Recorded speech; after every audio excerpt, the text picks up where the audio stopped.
Well, this is exciting price action, isn't it? And yes, we are finally, this is a correction. Okay, now it's down. I've had a few days, even a few weeks where I've been saying to people, it's not down yet. It's not down. Like, just, I think it was yesterday I'm texting people. When you're up 30%, I'm talking about Ethereum, if you're up 30% in 30 days, you're not down. You don't have a right to complain about being down when you're up 30% in 30 days. And we weren't down. I mean, I saw people, it was at 3,700. They're like, oh, it's crashed. I'm like, what are you talking about? This is not a crash. Well, now we're down.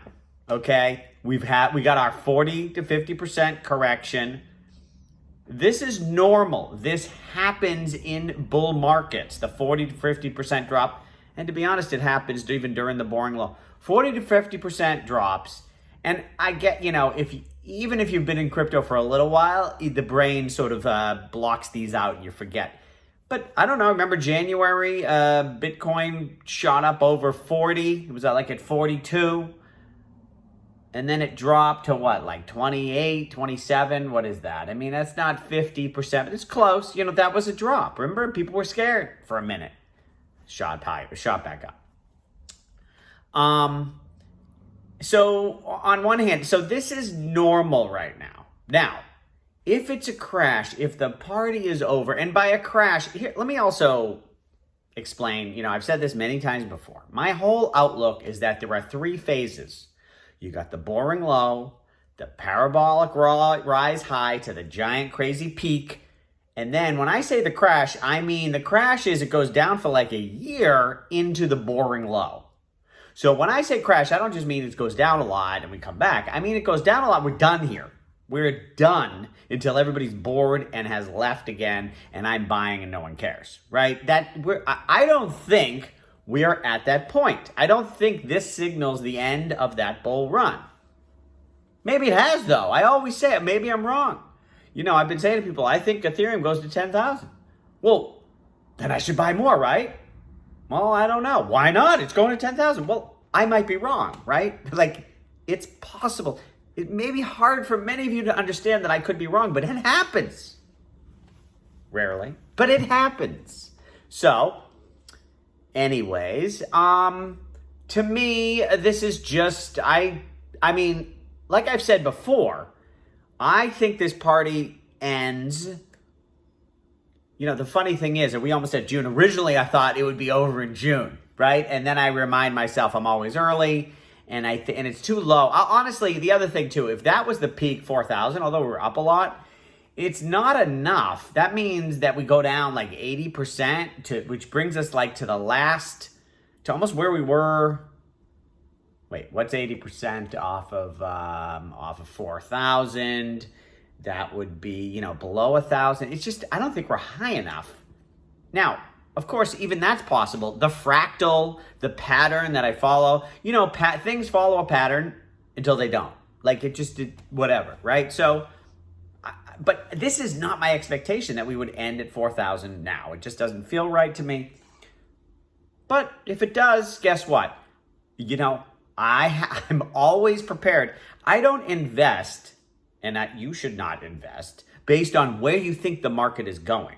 You invest based on, you get into things that are great for the long run, and you are prepared, and you will do well if the market goes straight up or if the market goes straight down. For me, the only difference is if the market goes straight up to 10,000, I'm going to get out of the more high-risk assets, right? And as much as I love Ethereum, I don't want it to be 80% of my portfolio. I would take some out.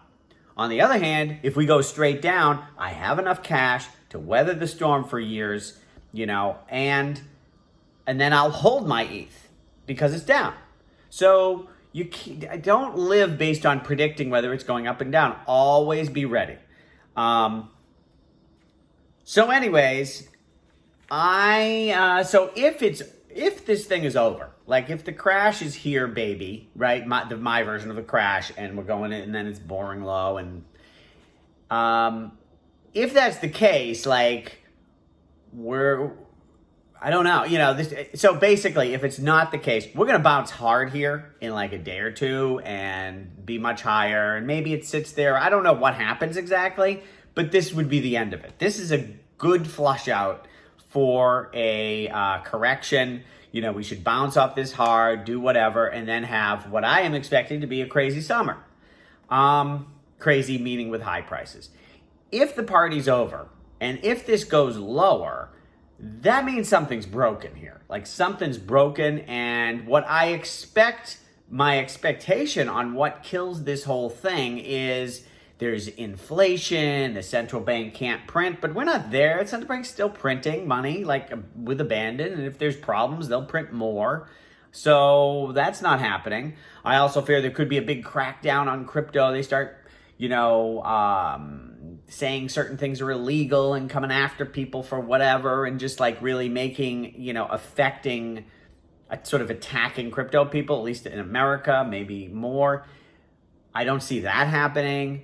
So what stops this bull? I don't see it. Now, just because I don't see it doesn't mean there's not anything there. Sometimes you see it 6 months later. So, I'm not worried, and I'm positioned anyways. If this is a crash, I'm fine. And that's how you always have to be. The other good thing, if there's anything good about a crash like this, if it's not over, is also take inventory right now on how you feel and what's going on, so that if we get the bounce, you're going to be able to better prepare yourself for when the crash comes. So, for example, what is doing okay? What is doing the worst? For example, here's some of the things I noticed and I took note on. One thing, I've had this thought that, in a crash, interest rates on stable coins may spike because people need cash and all this. Well, they're not spiking. Interest rates are not high today, so that theory goes out the window. Now, that doesn't make me not want to lock up stable coins for interest, but I'm no longer going to assume that in a big drop, interest rates spike, okay? Also, gold is up. I like also Barrick Gold, the stock. It's up today. It's like the only things that are up. So that's good. And, that makes me think, if this rally, if this thing fizzles out, goes, maybe I want to allocate a little bit more there.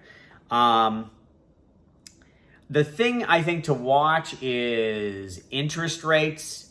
One of the things that could break in this market that could also, but it's also part of the whole inflation, central bank having problems, which is interest rates going up when stocks are going down, meaning stocks and bonds both going down at the same time. For a number of reasons, that kills so many people in the legacy world.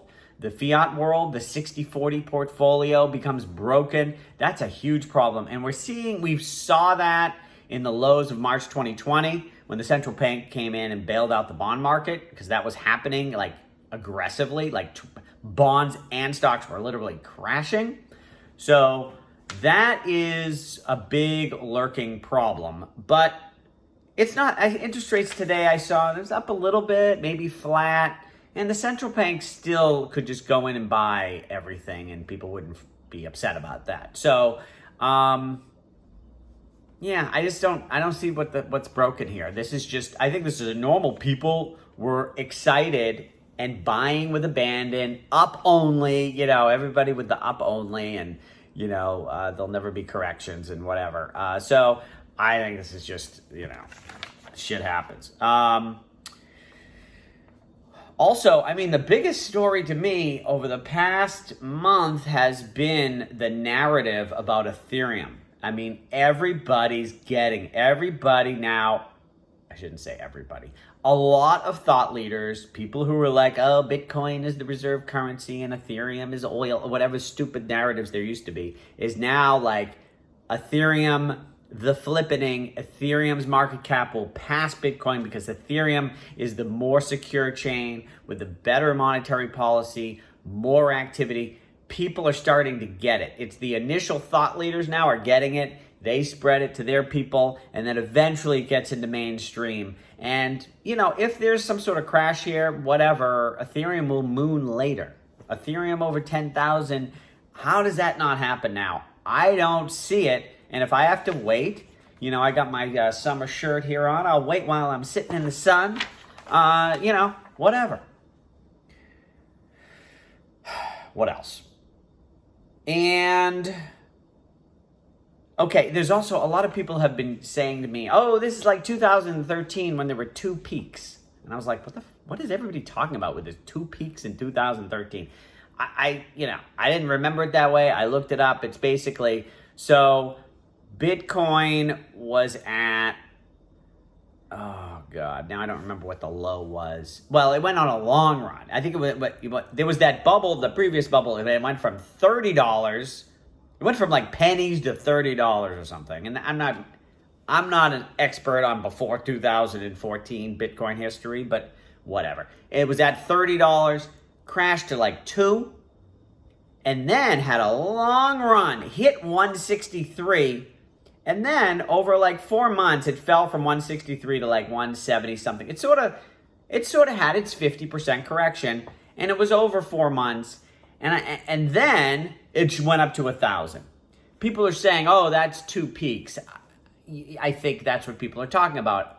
To me, that was just a correction. I mean, and so for those who say that's like 2013, this is like 2013, I guess you'd say that, but to me, that's not that big of a deal. That was a normal correction of 50% in the middle of the bull run. And we have those, 50% is big. 40% corrections are common, happens all the time, right? I think we had several in 2016. And so now if it's 50%, I think we've had 50% ones. The other thing with tracking this, it's like, if you go by that, like for 1 second, there was one trade on the Korean market exchange that was this low, and that's the one we're calling. Like, it's not an exact science. Bottom line is, this is normal in a bull market so far.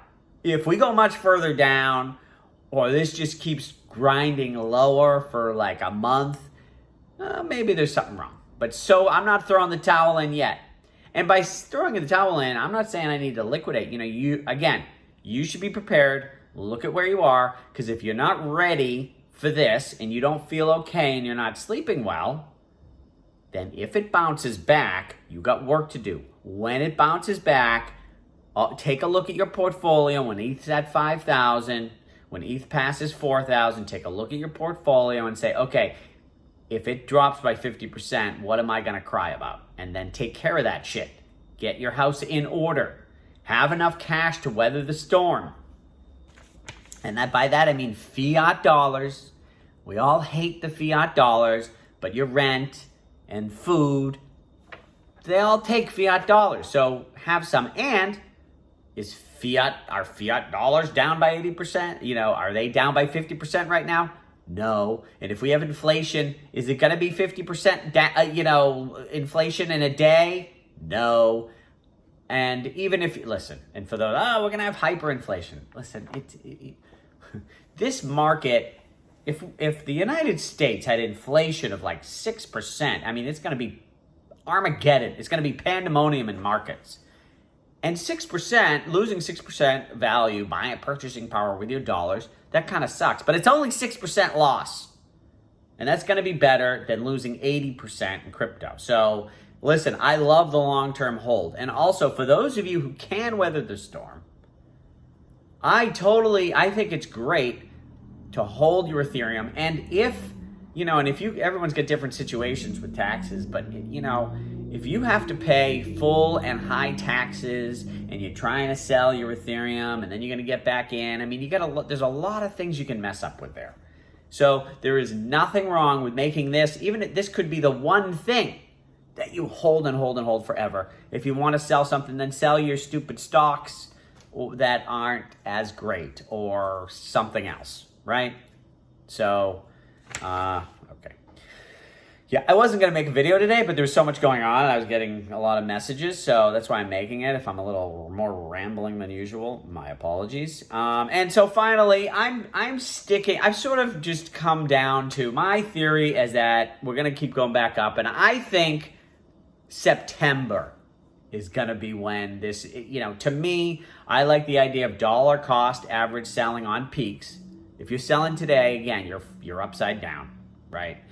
If you're buying today, you also have it wrong because you should have already had enough, right? Why are you buying today? You should have bought it 2 years ago or a year ago. But if you really got caught behind and you believe buying today is certainly better than buying 2 weeks ago. But anyways, dollar cost average selling, but come August, because in July, Ethereum has this upgrade to have the burning of fees on every transaction. I think that is going to be a catalyst. I think, and it's just, there's a lot of things going on. I think we have a big run in the summer. But in August and September is when you want to check if you're going to feel okay if everything falls by 70% and happens quickly. If that happens, and remember, I also think it's possible too that the stock market and the bond market and the dollar, everything at once. I'm not saying all that will happen. There's a chance, decent chance it could happen, but you want to be prepared for it so that if it does happen, you're okay. And in the summer, you're getting yourself organized so that if everything crashes at the same friggin' time, you're still okay. And you want to be strong. One of the keys to this game is not being kicked out of the game. It's to keep playing. Because especially, and a lot of you are young, you don't want to be kicked out of the game. There'll be another boring low, and you want to have money so that you can buy stuff cheap. Be a baller, right? So think long term. Don't think about, I'm going to get one more 100% gain. I'm going to double one more time. And hey, it's pretty cool to double one more time, but you don't want to get kicked out of the game, caught over your skis, rolling down the hill, right? Been there, and it happens. Listen, I'm old. I've gotten caught, stupid shit, selling at lows. It's happened. Hasn't happened for a while, but I've been there.